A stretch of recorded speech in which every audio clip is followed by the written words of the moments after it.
Hey, everybody. This is the OverMark Podcast, and I'd like to welcome you.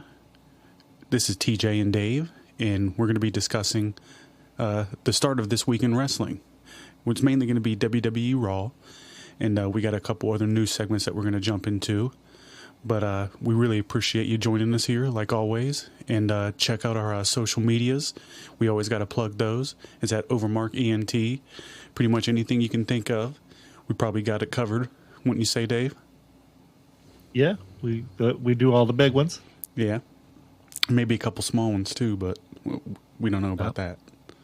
But anyways, we're going to jump into it. We got an attendance here of 13,989 for Raw, which was yesterday.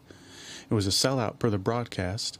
They're at the PHX Arena in Phoenix, Arizona. So they come out, and John Cena comes out right away. He's got the last time is now burger towel over his shoulders. And Alicia Taylor delivers his dramatic introduction, you know, the 17-time never seen, blah, blah, blah, whatever it is. And Cena's loudly booed while holding up the championship. They did the dueling chants for a little bit. And then he's saying the truth is a lie. Cena references the crowd cheering for R-Truth at Money in the Bank. Calls fans spineless keyboard warriors and armchair activists. Says R-Truth is a gimmick. They'll forget in a year. This is my retirement tour. I had 36 dates. Now I've got 19 left. Says he's already beaten their favorites. R-Truth, Cody Rhodes, Orton. And he says, send me some competition. So at that point, Punk's music hits. And he gets the big pop like he's always been getting lately. And he comes in, gets in Cena's face, and then says that he wants Cena to get comfortable. He's like, are you comfortable, John? I want you to be as comfortable as you possibly can. Which, you know, is a nod back to the pipe bomb promo. Yeah. And then Punk says... There's some good callbacks here. Yeah. And then Punk says, you're the one strapped up, preaching destruction to the system, but I'm here to defend the people. Accuses Cena of being chosen by the system, while Punk was chosen by the people. Punk, the people are your boss. And then Punk says that Cena's win over Cody was due to cheap shots and shortcuts. He puts Cody over, saying he's the best they have right now. So that's nice to hear. That's still, you know, kind of how the company views him. And they want the truth. They'll get Ron Killings. Remind Cena that he apologized after Rollins stomped him at Elimination Chamber. Yeah, he says he whispered in his ear when he was choking him out. He was saying, like, sorry. And then that title corrupted him in 2012, and now it's corrupted John. Punk says he didn't plan to chase a title, but he'll do so to save Cena from himself. You got 18 dates left. Pick the one. I take the title. The crowd erupts as Punk challenges him for the night. Tonight. Cena agrees, then fakes out the crowd. Not tonight. Follow me to Saudi Arabia. We'll do it at Night of Champions. The ball's in your court, hero. And I guess he's saying that because he didn't think Punk would go to Night of Champions. Or, to Saudi. Everybody's tearing him apart for that. I don't know if you've seen that.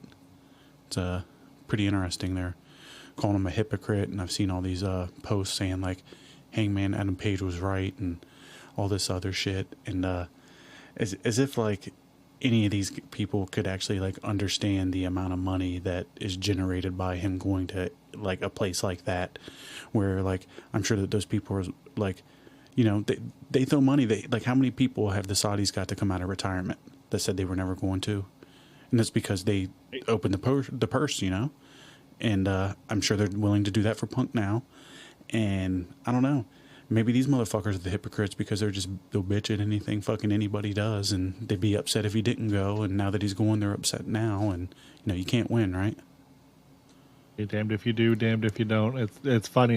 It's just like with anything. There's always going to be people either bitching or, you know, backing whatever the play is. It's goofy. Yeah, that is definitely true. But, so Cena and Punk is done. What'd you think about that? It was a good promo. It was a strong way to open the show. It was very, very nostalgic, but also really good. Yeah, I just, you know, you got two guys that are kind of at the pinnacle of the industry, even if they're in the twilight of their careers. You know, not a lot of people that are around that do it as good or better anymore. It's definitely true. I enjoyed it. It was a good segment. I feel like it's what you'd expect for this, and I don't know. Just feel like Cena's just kind of phoning it in the whole time, but I mean, maybe that's just me. Punk will make him elevate. Yeah. It sucks that we're only getting 2 weeks of feud with them. Like they're that's rushing through great. everything. I would have liked to have seen 4 to 8 weeks. I realize that that's a little unrealistic, but at least a month. He and Punk. I would have liked to have saw a month of him and Orton too, but it is what it is. They're going to fit in as many feuds as they can in the year, and they're going to do the best that they can with them, especially with guys like Punk. He's not going to, he's vocal. He's not going to let them do something that's shitty. I don't know. It's just probably going to be a match. Going to be some interference. Oh, I'm just going to move on to the next. Yep. So then what else happened? So, Seth Rollins appeared. Mr. Money in the Bank comes out with Paul Heyman, Braun Breaker, and Bronson Reed. Rollins wears green to match the briefcase. Says he says nothing, just holds the briefcase up as a looming threat. And then a match is made official. John Cena versus CM Punk, undisputed WWE Championship, Night of Champions in Saudi Arabia. And that closes off that. Like we said, it was a good way to open the show, kind of what you'd expect. Nothing too crazy here. This wasn't anybody's best promo by any means, but it's good stuff compared to what you get from most anybody else. And go ahead and move on from that if you want to talk about Chad Gable with American Made versus AJ Styles. Yeah, and that's as you would come to expect from AJ Styles and Chad Gable. This is a pretty good fucking match. Yeah, they get a lot of technical exchanges and things of that nature. Gable hits a nice outside 2-bone suplex. Just like Taz used to do back in the day. Styles hits a comeback and a torture rack bomb, which was really cool. And Gable hit a suplex and a flying headbutt for a near fall. And we got some outside interference from the Creed brothers. And he hit both of them. Kind of take them out a little bit here, and then it was able to counter the ankle lock into a Styles clash that, was kind of not the greatest Styles clash that we've ever seen. But, he got it in there, and nobody got dropped on their head this week, so it was good enough. They sold it as being quick. Yes. Out of nowhere. Wade Barrett was quick on commentary with picking up for that, and so that's a big nod out there to Wade Barrett for thinking on his feet. Yeah, we were talking about how good he is on commentary last night. I think at a couple points. Yep. It's sometimes there's not the best shit going on the screen. Raw and SmackDown are far from perfect, but when there's somebody actually like highlighting the match in an effective manner, it puts over everybody involved, and it's just kind of crazy that in AEW I've gone to tune the guys out because how bad they are. Yeah. Something will happen, somebody will hit somebody with the ring bell, and Taz will be like, "Oh, ring bell Jones." Taz isn't even near the problem though. It's oh no, he's probably the best commentator on there, if we're being honest. It's the other two. Nigel's fucking really good at it. I enjoy him. Yes, he is. And Tony's not terrible some of the time. But it depends on who's with, but I noticed that he's been saying "pick up" a lot in all the matches. Anytime somebody gets picked up, every match, 40 times a match, pick up. I'll have to look for that. I haven't noticed that. And then Excalibur's oh my God, he hit him with the souffle meteora. Or, just fucking Excalibur. Yeah, just fucking yelling out the name of the move. Nobody gives a fuck about the name of the move. Just highlight the manner in which it's done to effectively point people in a direction to kind of enhance them a little bit. So if maybe the action's not selling it enough for him, the guy passionately describing it as it happens in a manner to have the face be the face and the heel be the heel, amplify the match. Right, and he's ingrained in the company. He's not going anywhere at this point. They should have done Mike Tenay and Tony Schiavone. Mike Tenay is way better at calling all of the lucha style or Japanese style matches than Excalibur is. Yeah. And it's Mike Tenay, dude. I was hoping he was going to call the WWE AAA event. That was like one of the big. Yeah, I remember you saying that. How to do rumors that were going around, and then it ended up just being Conan and Corey Graves did a really good job, but Conan not so much. You know, I love Conan as much as the next guy, but I don't think that commentator job is in his future. He probably stick to podcasting and booking. He can book good, you know. Him and Jeremy Borash booked that show. Yeah, and I think maybe Jeremy Borat as well. So that's maybe kind of why some things were off. Oh, very nice. You remember Borat? Yeah. That's a funny movie. But we'll go ahead and move on here. It was a good match. It's what you'd expect. Like, you start off at the beginning, everything was solid and tight, and even the botches were something, like the finish that you talked about, was something that could have easily been covered for, and everybody came out looking like a winner. I guess except Chad Gable, who is going to come out looking like a winner as Americano. So, you know what? Speaking of Chad Gable, before we move on, I saw some probably on Facebook, I think this fella had posted his El Grande Americano mask had come in the mail.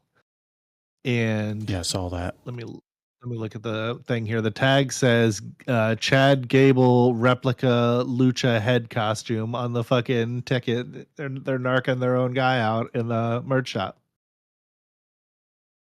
Yeah, it's pretty fucked up, huh? I saw that same thing. Yeah. Disappointing. That's awesome though. I found the link to the item because I was going to send it to our buddy Beatus because he's really into it and he would definitely order that. And it was sold out though, so that was unfortunate. You guys probably should stock some more of those if it's selling out.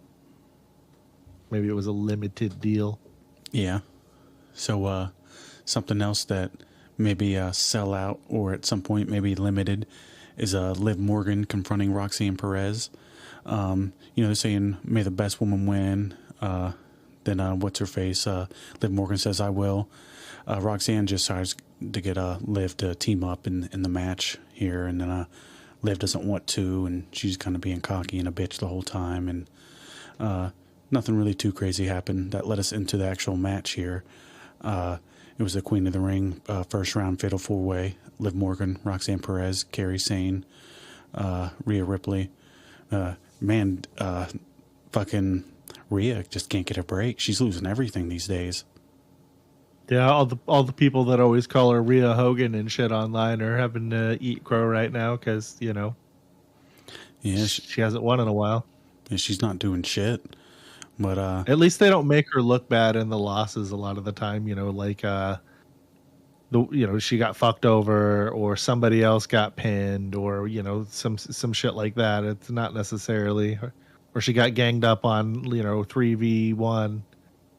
You know, it's so at least they're protecting her character somewhat. Yeah, I suppose. So the referee was Danilo Anfibio. So that's not oregano. And Perez and Morgan double team Ripley early. Sane dominates mid-match with a blockbuster and flying offense. Rhea and Sane exchange strikes. Perez and Morgan briefly align again. So they actually did team up a little bit here. The final sequence saw Raquel Rodriguez pulling Ripley out during a pin attempt. Sane hits a Sane elbow on Morgan. Perez sneaks in and rolls up Sane. Beyond the little ending sequence of the last couple of minutes, is nothing to fucking write home about. You probably wouldn't, be too upset with yourself if you missed this one. Say that's about correct there, Dave? Like, it was all right, it wasn't the greatest match. It was a TV match that was just with four people trying to get to the following week, essentially. I'm just saying they didn't really have any big spots. Nothing too crazy happened. Kind of a shorter match. Yeah. It propelled forward storylines, and it was a match that happened. Yeah, wasn't bad, wasn't good, was average. Yeah, and then Perez and I forgot how big Raquel Rodriguez is. Yeah, she's huge. When she pulled Ripley out and they were standing face to face, She's a good bit taller than her. I think that she's like 6'1". Yeah, she's tall, which is awesome. You know, I wouldn't mind seeing more of her and Rhea down the road. Well, apparently they said that they highlighted their history and act like they had a big one. So maybe that's some shit we missed. NXT probably. I wasn't watching NXT when Rhea was down there. That was like, I don't know what, 2018, 2019. I don't know. Yeah, I wasn't either. And I think it's interesting they got the win here and how they set it up. So it's just going to further build more tension between Perez and Morgan. Yeah, I do like that Roxanne won, and as soon as she won, I was like, she's probably going to win the tournament. They're having her do so much this, she's done so many things this year. She set the time record for the Women's Royal Rumble. They brought her up from NXT and had her compete in the Women's Elimination Chamber. She was at WrestleMania. She just came to the main roster not that long ago. So, I mean, she's doing a lot of stuff. So I think this could be one of those things where, it's just another accolade that they could add to her at a young age. And they're like, oh, it might be, youngest queen of the ring for a female competitor too. Just another thing that they can add to hype her up. I think it's I don't know when I looked at the... Go ahead. When you kind of like look at the differences between like how the company is run under Vince and run under Triple H, where she has like the chance to... If that is to be what it was, the youngest queen of the ring, or whatever, Vince would have her be the youngest at something, but it wouldn't be that. You see where I'm going with that? Yeah, pal. Come in my office. Yeah, you see, you get what I'm saying, dude. The kind of direction where the company's changed in a positive, brother. But yeah, it's funny. Everybody's talking about Vince a lot lately too. He sold a whole bunch of stock, and Nick Khan sold some stock, and he needs some capital for that new company that he started. But we'll go ahead and move on from that. And Becky Lynch walks past Theory and Waller mid-argument. World Heavyweight Champion Jey Uso prepares. Jey paces backstage. Gunther stretches with bands in the locker room. Tyre's creator shown at ringside. Nikki Bella's featured in a highlight reel. Yeah, so nothing too much going on there. It's just kind of how they just have one thing started with like the Becky segment, and they just toss a whole bunch of shit in the middle of it. And then now Becky Lynch is addressing the crowd. So it's just like, it's weird how they do that shit these days, isn't it, Dave? It always throws us off. It's not very clear and concise. Yeah. So, World Heavyweight Champion Jey Uso, we just talked about that. So Becky Lynch addresses the crowd. We got a new Women's Intercontinental Champion here. Becky Lynch enters with the Women's Intercontinental Championship. Lynch sarcastically asks the crowd why they aren't chanting, "You deserve it." Says that she doesn't need them to know that she deserves it. Lists her accomplishments: Royal Rumble, Elimination Chamber winner, first woman to main event WrestleMania, the New York Times best-selling author, and now the Women's Intercontinental Champion. This title is the greatest prize in wrestling because I own it. So she says about Valkyria, says that she wanted her to enjoy her weekend with her hot husband and beautiful child, but Valkyria ruined it. Claims Valkyria tried to dislocate her shoulder during the post-match gesture. Becky, I extended an olive branch. She tried to kill me. Calls her a crazy bird lady and demands an apology and for her to raise Lynch's hand again. Valkyria confronts Lynch, but Bayley strikes. Lyra Valkyria enters, visibly furious before she can enter the ring, though. Bayley blindsides Becky Lynch. Commentary reminds us that Lynch lost or cost Bayley a WrestleMania spot. Lynch tries to escape, but Valkyria tosses her back into the ring. Bayley goes for a rose plant, but Lynch escapes into the crowd. Bayley's fired up and shouting at her. So, oh yeah, this wasn't a bad segment. Like it was good. Becky and Valkyria had a pretty solid build so far, and they're both like Valkyria, for how long she's been in the business, is good enough on the mic, and Becky's always been pretty decent, and she's been pretty good for a while on the mic. So not bad. You didn't got anything to add? Yeah, it's good to see Bayley back. We knew that she was going to come back, and Bayley. Of course, she was going to feud with Becky at some point. Wow. But here she is. Welcome back, Bayley. Yeah, and then we go from that. We get your will. Yeah. Anyway, we get a surprise segment from R-Truth, and he breaks his silence. Michael Cole and Wade Barrett attempt to reset from the prior segment when a masked man jumps up on the commentary table. It's R-Truth. He pulls his mask off, and he delivers a serious promo. Don't let them tell you that you don't matter. You brought me back. You wanted the truth. You got it. Says he loves himself too, but sometimes he's too funny, too nice, too forgiving. Then drops the bombshell. He pulls scissors out of his pants and literally just cut all of his hair off, like standing up on the commentary desk. The crowd was chanting, "Holy shit." He literally cut his fucking hair off. Like, you know, he obviously he's going to do some kind of character change here and everything, but it's wild that, you know, he cut all that shit off. He's had it for a long time. But then he says, "The truth has set me free. I am Ron Killings. I am the truth, the whole truth, and nothing but the truth. Now put some respect on my name." And then he exits to a massive ovation. He's super over with the crowd. Everybody was happy that he was there. And, you know, it wasn't the greatest promo of all time, but, you know, it conveyed the message that he's trying to convey. And he's more of a serious tone than what he usually has. Thought it was good. What did you think of all of this stuff, TJ? I mean, it was good. It wasn't bad. It's, you know, it's everybody keeps talking about whether this was planned or not, and you know, this just whole thing kind of reeks of last second bullshit. But that doesn't mean that it's bad. I kind of wish that his new gimmick would be like Kratom Killings, and he's just hooked to Kratom, and that's like, you know, all his character revolves around. But you know, that'll never happen. But I thought it was good. You know, he likes Kratom so much that you know what he has to do for it? What? Oh, damn. I guess I could believe that. But, you know, good for Ron that he's might have a little bit of a more prominent position, some kind of like singles push on the show.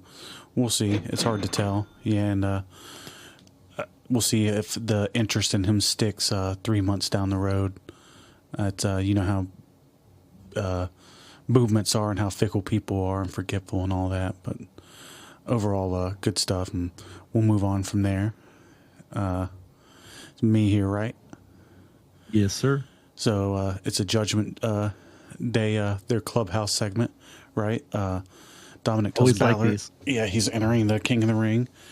Liv Morgan walks off upset after a confrontation with Perez. Mysterio shrugs and goes to prepare for his match. It's kind of funny because Perez is just, I think, asking if there's like anything she can do, or I don't know. I forget to some extent of this, but I remember I liked it, and it's funny because Dom's just all unsure of fucking everything, and it seems like Balor, all he is all smiles because it seems like he's causing like a problem with Dom and her. He likes fucking with Liv, and I think that they were total dickhead. They're both saying that, oh, we'll have two guys that are going to be going for the King of the Ring, and JD was like, me, it's not a big deal. Wait, no, that's not even what happened. I'm sorry, I'm all fucking goofy. Basically, McDonough says, me, what are you worried about? Me and Finn are going to go for the tag team gold, and you're going to go for the world, or for the King of the Ring, and eventually the world title, right? Does that sound a little bit more like what fucking happened? Yeah, they're gonna go for the tag team belts. Yeah, that is exactly what he talked about. Yeah, and then he was like, everything's going exactly as planned, which, you know, is also him fucking with them. But we'll move on. I jumbled that one up pretty nice. That's okay. Should happen. Yeah, for sure. And then we'll jump right into it with the King of the Ring first round Fatal 4-Way with Penta, Dom, Sammy, and Braun. And we got our man Oregano in there. And this is when I got really hyped in the night. When they showed him at this point. Eddie. Yeah, I was hyped up, and the dogs were really hyped up with me. And I'm like we were in shadowboxing. Discord, and I hollered at you. I was like, "Oh, TJ, it's Eddie." Eddie. So Penta hits a tope, Breaker dominates with suplexes and strikes. Zayn rallies, nearly pins Penta. Mysterio attempts 3 amigos. Zayn counters with a blue thunder bomb. Penta hits with a Mexican destroyer near the end here on Dom. LA Knight interferes and takes out Breaker. Zayn hits a haluva kick on Mysterio, and then Zayn wins. So it's nice seeing him going further on there. I don't think he's won a King of the Ring before, so maybe he'll be the guy to do it this time. And then, got anything to add to that before we move on? It was all right, no, right? It was a good match. Not great. I think that the triple threat Money in the Bank qualifiers were better so far than the King of the Ring Fatal 4-Way qualifiers, but that could just be me, or that could just be these particular set of matches, and maybe the next ones will be better. I don't know. They kind of proved us wrong with the triple threat matches. Usually we shit on them, but those ones were decent. So maybe they'll do. Are going to be at Night of Champions, right? Yeah, they're not giving King of the Ring its own dedicated pay-per-view because the whole tournament used to happen on the pay-per-view. I'd rather have that. This to me, especially when you just had it right. What's the other tournament that they just got out of? The Money in the Bank. And it's just like when you just have 2 tournaments like back to back like that, if it feels like we're watching AEW to me, at least put a little bit of time in between it or some shit like. But I don't know, when the ideas start to not be there, WWE has these built-in safeguards in place, and this is what they run to, and this is what they do, and it's over time starting to feel a little bit like a more stale product. I feel like you would agree with that, right? Yeah. Not to say that it's bad, but it's not last year WrestleMania, and in the little period after that. But and then we can go ahead and move on. I'll let you do the last one after this. But we got an AJ Styles backstage interview. He said, "If you mess with me, you'll get punched in the mouth." And the New Day avoid answering questions about the tag title defenses. Cool little backstage deal here. Not much to add. If you want to jump into the next one here, next couple. Yeah. Everybody's favorite, Nikki Bella, returns to Raw. Oh, wow. She cut. Yeah. The crowd was crowding up, but yeah, she got a decent pop. I'm not going to shit on her. It wasn't bad. They were pretty excited for her. She came out and announced that WWE Evolution was returning, and she was putting over all of the women headlined the first in the one. locker room. She did. And she was saying that there's so much talent in the locker room, it's insane. And she's going on and naming people, and then Liv Morgan comes out and interrupts her. She does more than that. She stomped down there. She was pissed. Yep. She motoring down to the ring as fast as her 5 foot tall, or however tall that she is, frame will take her. She's telling Nikki Bella that I'm the most talented woman in this division. Morgan has everything. Bella doesn't have a man. And Nikki Bella tells her, speaking of Morgan's man, is it Morgan or Roxanne Perez? And they kind of face off a little bit, and then Liv kind of blindsides her and hits her with an oblivion. And obviously they're setting up a match for them at the Evolution pay-per-view, so that'll be cool. Get Nikki that payday, recoup some of that lost money. Right? She has to pay that guy like another $150K or whatever at the end of the year. So she deserves make that. She put her time in. Oh, yeah. And even if she were to come back on like a limited basis, like how Chris Jericho used to come for a couple months, disappear, come back for a couple months again. Like I don't think there would be anything wrong with that. I'd rather see her any day than fucking Dewdrop. Yep, 100%. And I think that they were. Something about she's going to be tagged. Oh, okay. Yeah. Obviously she's feuding with Liv Morgan. She's probably going to end up doing a tag team match with her sister Brie versus Liv and Raquel at some point, even if it's not at the Evolution. But that might end up being what the Evolution match is. It may not be a singles. Could you imagine if Bryan ended up coming back to WWE? It's not going to happen, but that'd be fucking ridiculous. He'd get a pretty big pop. He was very, very over there. I just mean because it seemed like him and Tony were like tight. He kept talking about, oh, if I were to die, I told my dad to leave the company to Brian. And a whole bunch of other stuff. And he's on the disciplinary committee, and I think they're still paying him a little bit for something. Like he's like a consultant or some shit like that. Oh, shit. His contract has expired.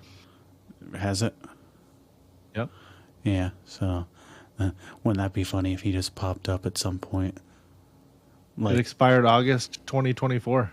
Yeah, like Nikki gets her foot in the door a little bit, Brie comes over, and then she notices how the whole like backstage environment's nicer and there's no vents, and then she's oh, you should really come over. And he's like, oh, all right, I'll get paid a lot of money. that would be some shit. We'll see. He really should, though. The main event scene's very, very crowded, but fuck it. That shoehorn his ass in there. He's good. Yeah, you always got room for somebody like Brian. Yep. You want to jump into this, or me, or where are we at here? The World Heavyweight Championship between World Gunther Heavyweight and Jey Uso. Championship. You know who's in the match here is our good boy Jey. Yep. Yep. Yeah, I'm not sure how oosed up he's going to be now. Well, he might be. Okay. So, he comes out and he's got his son with him this match, which I thought was pretty cool. He'll probably remember that for a long time. And hey, maybe in the future, there's so many bloodline people wrestling. Maybe that kid will be wrestling and they'll be like, oh, on June 9th, 2025, he came out to the ring with his dad on the night that he competed against Gunther. Almost just gave away the ending of the match there. But yeah, they had a really good match. I thought that this had good storytelling. Jey had his ribs taped up. I'm using air quotation marks here because he had competed in the Money in the Bank match the other night, and he had engaged in so many extracurricular fights with John Cena and things of that nature. So he was beat up coming into this match, and they used that as a vehicle for storytelling for this match. And there was a decent amount of back and forth, and he showed a lot of heart. And they exchanged some sleepers at the end. He's got him Gunther's got him in a sleeper. He gets Gunther in a sleeper, and then ultimately Gunther gets out and gets Jey in a sleeper and chokes him out. So it ends up being that Gunther wins. Via referee stoppage because he's choked out, so he didn't tap out. They'll use that in the story, I'm sure. And the pyro goes off as Gunther celebrates, and Jey Uso is laying out on the floor being consoled by his son at ringside. And the show goes off the air, and TJ and I were both pretty fucking surprised that this happened. They've been doing a good job at swerving or giving you things that you're not expecting, and this was one of them. I think that most people probably did not see this coming. I figured that everybody probably assumed, myself included, there'd be some kind of outside interference or something. Some kind of smaz type of finish. Not what we got. I don't know. It was decent though. Very surprising. What did you think of this, TJ? Well, it was a good match. I liked it a lot. I don't think Jay's the best wrestler by any means. He uses about 3-4 moves. They're decent, I guess. Besides his kick's terrible, but he's got a really big connection with the fans, probably bigger than anybody else on the show. And for the most part, sometimes that's more important than anything else that's going on. And I don't know. It seems like they kind of took it off of him pretty early. I think it was only like 51 days or something like that. I could be wrong, but it feels like it just started, and it kind of did. And I feel like they had a lot more that they could really do with him, to some of his friends turning on him. And I guess that's why they had his son out there, because he's like, oh, well, who knows if I'm ever going to be champ again, so I'll have my son walk with me while I'm the champ in the entrance, and it'll be really cool. Yeah. But overall, I don't know. It just seems like Gunther, Triple H doesn't know what to do with him unless he's booking him as the champion. And I really wouldn't say, like, Gunther's, like, definitely better in the ring than Jey, like, for sure. Like, it's not even close.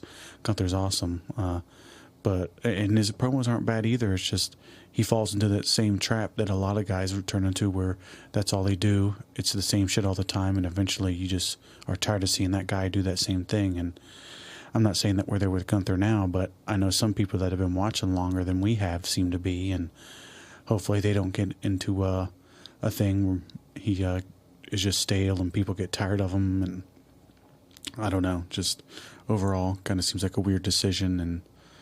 And just that's about all I got to say about that.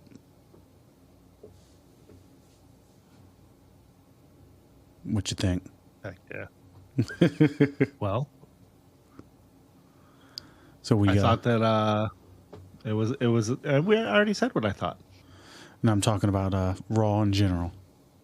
Oh, well, it was pretty average episode. Nothing great, nothing terrible. Yeah. I don't know. Last week was better, probably. But, weirdly enough, last week, as far as what I read online, people didn't like that last week's episode as much, and they liked this week's episode better. So I don't know. Maybe we're not a good gauge for what people are liking. But I don't know. I like parts of last the week show. Was better than this week. I'm sorry? I said I like parts of the show, and it's not like the show's set up well and the stories aren't bad. It's just, I don't know, it just falls in this trap of, like, plainness, where everything's too clean, everything's too polished, and it's kind of a weird thing to say, but I don't know, that's what they had going for them, like, around, not last year's WrestleMania, but the one before that. What was that, 40? Where it's like there's always that mix of, like, if it's real or not, and they just don't have that right now. And Punk's pretty good at that, but anything involved with Cena is just always corny and hokey, and maybe Jade was that too, so I'm not sure. We can wrap up the Raw review, though, if you're done talking about that. I know I sure as fuck am. And we can jump into some wrestling news here, if that sounds good to you. Yeah. That does sound good to me. All right, so we have Roxanne Perez and the stalker threat incident. So Roxanne Perez, former NXT Women's Champion, has reportedly been the target of a serious stalking situation in recent days. She's not the only person in WWE that has had stalking issues lately. While the wrestling world's focused on Liv Morgan's recent stalking ordeal, reports surfaced that Perez may have been in even greater danger. A Twitter user allegedly doxed Perez, leaking her home address and posting a disturbing countdown aimed at Friday, June 6, 2025, implying potential violence. WWE General Manager Adam Pearce seemingly acknowledged the situation on Twitter on June 5th. It has been reported, if you know what I'm talking about, then you know what I'm talking about. Thank you, everyone that made me aware. Thankfully, June 6th passed with no known incidents, and Perez wrestled as scheduled the next night in the Women's Money in the Bank ladder match at WWE Money in the Bank 2025, held at the Intuit Dome in Inglewood, California. On June 8th, she made a public appearance at the WWE meet and greet event. Faithful Select reports that extra security was present during the appearance, confirming that WWE is treating the threat with serious caution. WWE continues to monitor the situation closely, with Perez's safety now under enhanced protection protocols. So, in the end, it's going to be probably the same shit that me and Dave always say. Just, if you're thinking about having this kind of behavior, you should probably go fuck yourself and maybe reevaluate a whole bunch of other things in your life before you dedicate any time to doing anything like this. It's in the minority of people that do this kind of stuff, but it's people like this that ruin shit for everybody. And, you need to use your brain, maybe start working out a little bit, start taking some showers, take a look in the mirror a little bit. It's never right to threaten anybody, especially online, especially somebody that brings entertainment to millions of people out there. And it's just this selfish mentality that fits kind of the mold with some people that, like, on a separate situation where people got bummed out when they found out one of the chicks recently had a girlfriend. And it's like, well, you weren't ever going to get with her. And it's that same kind of, like, closed-minded mentality and, like, kind of like just delusional, not being able to look in the mirror or being self-aware that leads you to not really thinking about things before or as you do them. And I don't know. I know I've gone on a little tangent about that, but overall, just like do better, as it's shit's kind of a joke. This is the kind of stuff that gives women ammunition when it comes to the whole thing online, where they're saying they'd rather go with the bear. And I don't know. You get what I'm going at with this, right, Dave?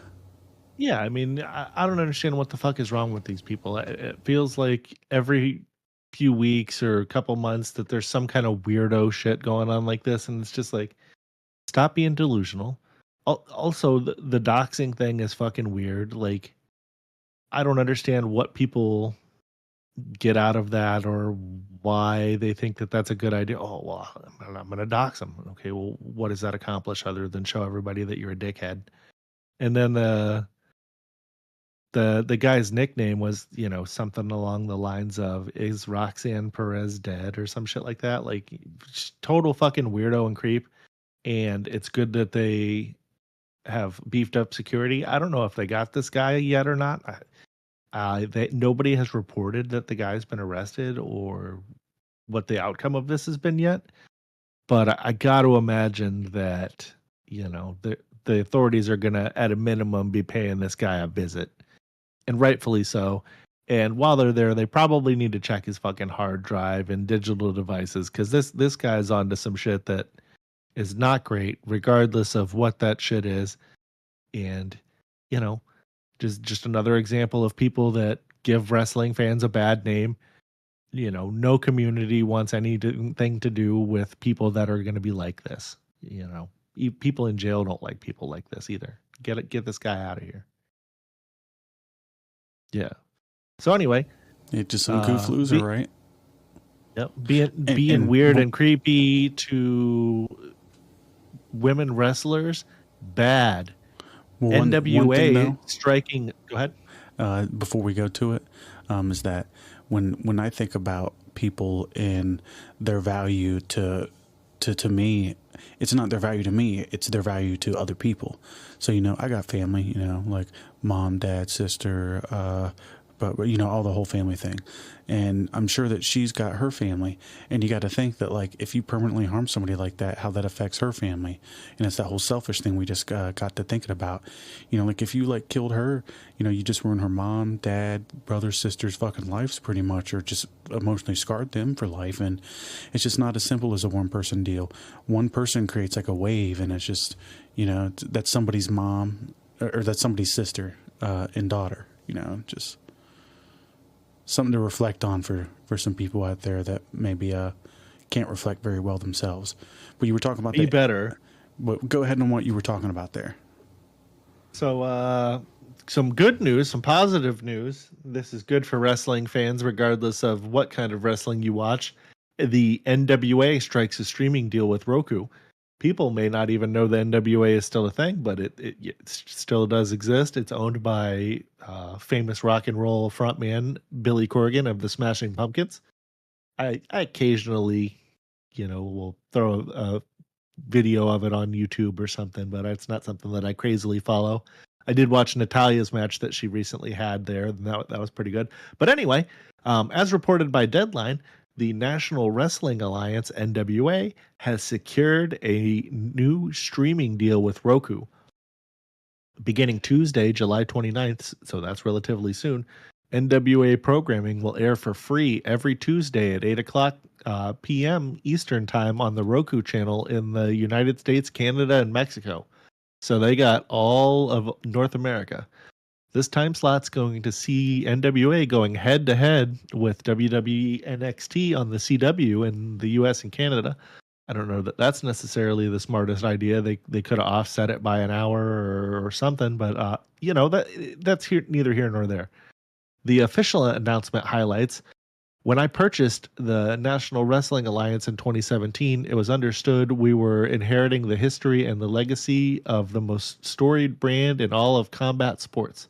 So to announce today, we have now partnered with the number one TV streaming platform in all of North America is indeed a moment to be proud of, said NWA President William Patrick Corgan.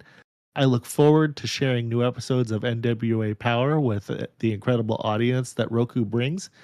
We're thrilled to call the Roku channel the streaming home of the National Wrestling Alliance. And as Billy and his team continue to excite audiences, we look forward to tapping into the scale of our platform to bring this historic and storied promotion to millions of viewers, said Joe Franzetta, head of sports at Roku Media. To quantify how big of a deal that this is, there are more than 90 million homes across the US, Canada, and Mexico that currently use Roku devices. They're the number one devices that are used for streaming in Canada and Mexico. So this is a pretty big deal for NWA, and it's to a lesser degree a big deal for wrestling as a whole. It's more wrestling that's on free TV. So it gives more people access to be able to watch wrestling in general. Maybe you can't watch NXT because you don't have whatever. Maybe you need a password to watch. I don't know how the shit works on the CW app, to be honest with you. But I don't know. Maybe you can't watch one, so you can watch the other. Either way, it's a good thing. And also, does this mean that we're going to get because obviously WWE owns most of the 80s NWA content that would have been purchased along with WCW, but there is older content that's NWA content that they don't own, and then there's all of the content from the early 2000s onward until now. So they could probably throw that up on the streaming. I don't know if you guys know, on the Roku channel there's a TNA wrestling channel. It's just 24 hours a day of TNA. It's just old TNA wrestling. I throw it on from time to time when there's nothing else on. You'll catch like old Kurt Angle, Main Event Mafia shit was on there earlier. But anyway, the Roku Sports Profile now includes MLB Sunday Leadoff, the NBA G League. I don't know what that is. Is that the Women's League? Maybe it's the Women's League. I don't know. No? Okay. Formula E. That's the Pro WNBA, volleyball. Remember? It's not NBA. Oh, okay. Yeah. Maybe that's the Grandparents League or something, but it's the. I thought it was G for girls. To be honest with you, I don't think so. I'll look it up. Keep talking. They got the Pro Volleyball Federation, Bassmaster, and now NWA. So they got a pretty bumping sports deal going on here. For the most part, they're in the content business, and they're developmental. They got a little bit more. Okay, so yeah, it's basically like NXT for NBA. Does that make sense? Yep, 100%. So I got a couple questions about this. Yeah. How big of a deal is this really? So 90 million homes. Is that 90 million devices that they have out there? Because all of them may not be in use at once. But either way, let's not question the validity of the number. How many homes is YouTube in? Because this isn't a channel, right? It's an app. And then you go to the channel through the app. So then, like, are they being paid for this? If they're not being paid for it, then wouldn't YouTube have just been the way to go? It's in way more homes, right? Yeah, I'm not sure. Maybe YouTube wasn't offering as lucrative of a contract as what Roku was. What I'm wondering is, like, are they even getting paid by Roku? Because they're saying, like, they're advertising free TV.